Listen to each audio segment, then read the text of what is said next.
If you're new to segmented wood turning, figuring out the perfect angle for these little segments can be quite intimidating. And then, once you have these little segments, how many of them do you need to make yourself a perfect circle? Don't worry, I got you guys covered. Let's jump into the math and I will show you the quick and easy way to get as many segments as you want to make the perfect ring. So whether you want 12, 16, or even 28 segments, the math is all going to be the same. And once you figure it out, making these rings is gonna be a breeze. Now, the intimidating part is obviously getting this perfect angle and perfect cut for your segmented rings. If you don't, you're gonna end up getting gaps in your rings, or your ring is gonna come out kind of ovally and not perfectly round like this. And that has to do with two main components. The first one is calculating the angle that you need to get a perfect ring. And the second component is going to just be having the right tools and also making sure that those tools are dialed in. But right now, I really just want to give you guys a couple quick equations. Whoa, that was fun to say.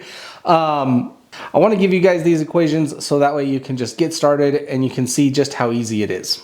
Okay, so we're going to do this on the whiteboard just because I think it's going to be easier for you and easier for me to work this math out.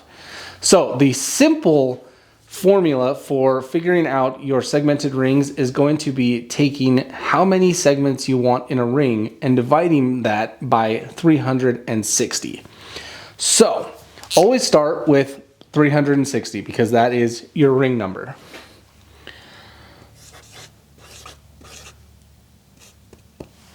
Now, let's say that we want 10 degrees in a ring.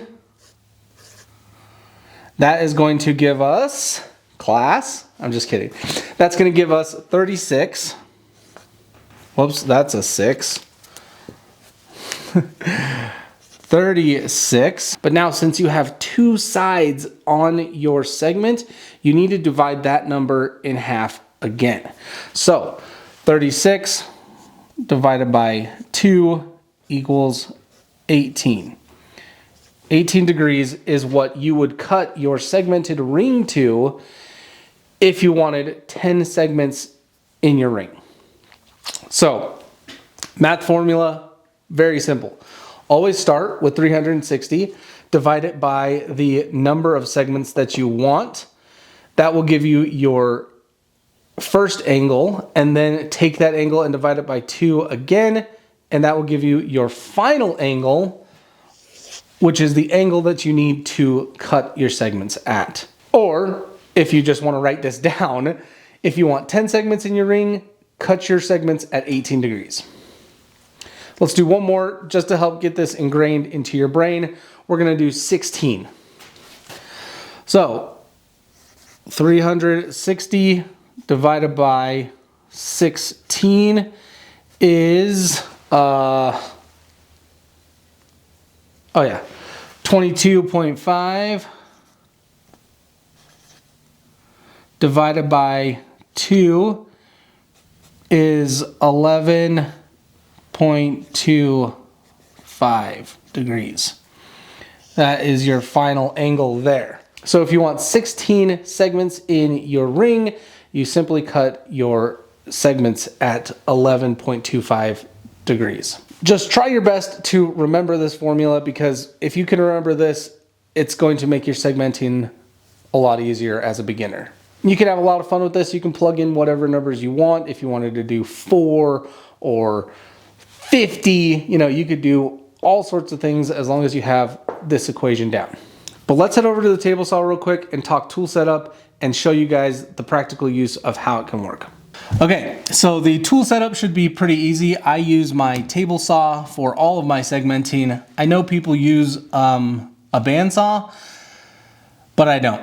I love using my table saw. It's very accurate, it's solid, and honestly, my bandsaw is just sad. So if you use a bandsaw, this still should apply to you, but we're going to be talking on the table saw right now. The very first thing that I think is the most important with your tool is making sure that you have a good blade on here.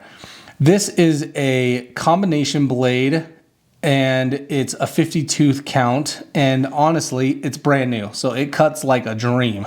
I'm not saying you have to go out and buy a new blade or anything, but just make sure that your blade is in good shape, and that and if it's not a combination blade, I would definitely suggest loading in a crosscut blade, because that's going to make your cuts very, very clean. Then with your blade, you also want to make sure that it is 90 degrees to your table saw, because any difference in that angle is going to mess with your segments, and it's definitely going to make them not perfect.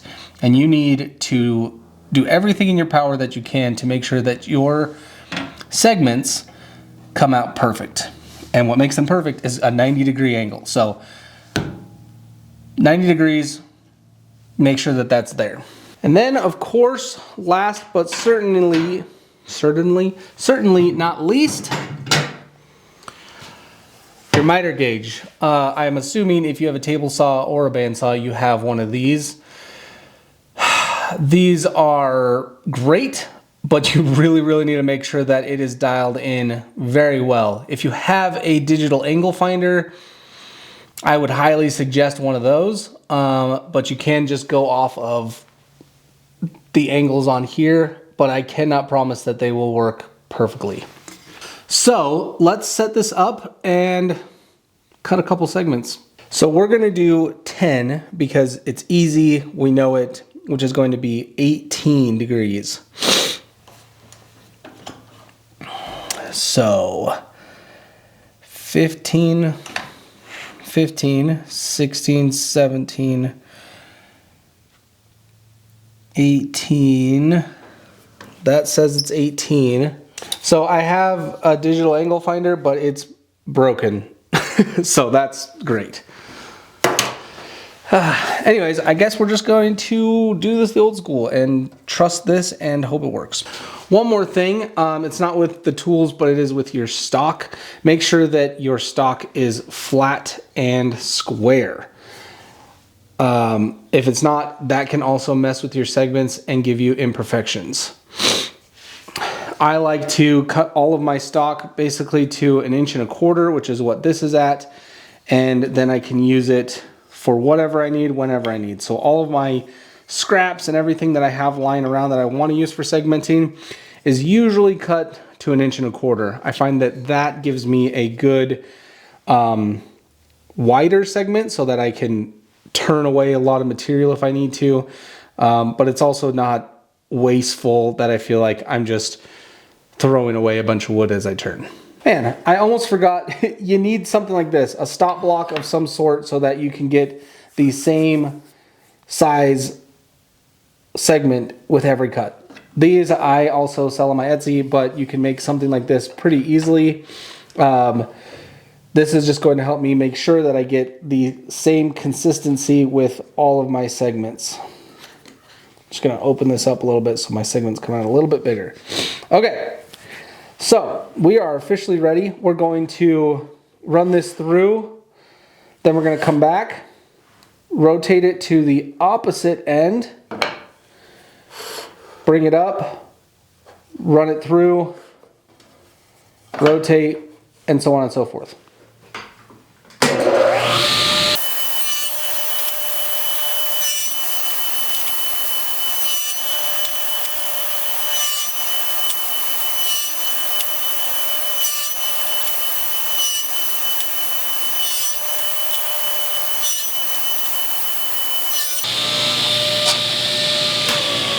Okay, that is 10 segments. All right, let's see how we did. And since my blade is brand new, I really don't have any cleanup I need to do on these segments, which is very nice. So they came out nice and clean looking. They look very good. Now all we're gonna do is put these guys together. You can clean them up if you want, just a little sandpaper and give them a scratch, but these are okay, I think. If everything is correct, which it should be, these should go together with no problems. Rubber bands are your best friend with segmenting. These ones might be a little big. I can't really get it tight. Okay, so the angle is off. How can I tell? I got 10 segments in here, and look at how badly those go. And that is exactly why I suggest using a digital angle finder. Of course, mine's broken, and that's what I get for it, bad segments. So I can totally just sit around and tweak my miter bar until I get the right angle, but I'm not gonna do that because that takes way too much time and it wastes too much wood. And now here's the sales pitch. I would highly suggest investing into something that is going to help you get perfect segmented rings like this. This is straight off the table saw, and I had no problems with that. I did not use a miter bar. I used one of my own creations, and that is a wedgie sled. This is a wedgie sled. This is by far one of my best investments and things I've ever made for segmented wood turning in my shop. So what this sled is it gives you perfect angles, and all you need is a wedgie. This is a wedgie, and you can see it is set up for 10. This little guy right here will give me 10 perfect segments that I don't need to worry about measuring or anything like that. All I need to do is take this wedgie, stick it in here, and move these fences to match it. And with that, I will get the perfect angle for 10 segments. Now, these are pricey coming from me, but like I said, I think that they're totally worth the investment, and you know, I make them out of nice materials, and I do my best with them. But if you look at the price and you're like, ooh, that's more than I want, I totally get that. The next best thing, just buy a wedgie. So here we can actually see how off our miter bar is with just this wedgie. You can still use this and slide it up to your table saw and get it calculated that way. We weren't too off, we were just barely off, but with my wedgie I can just put it in there. And now let's try recutting and see how good that comes out.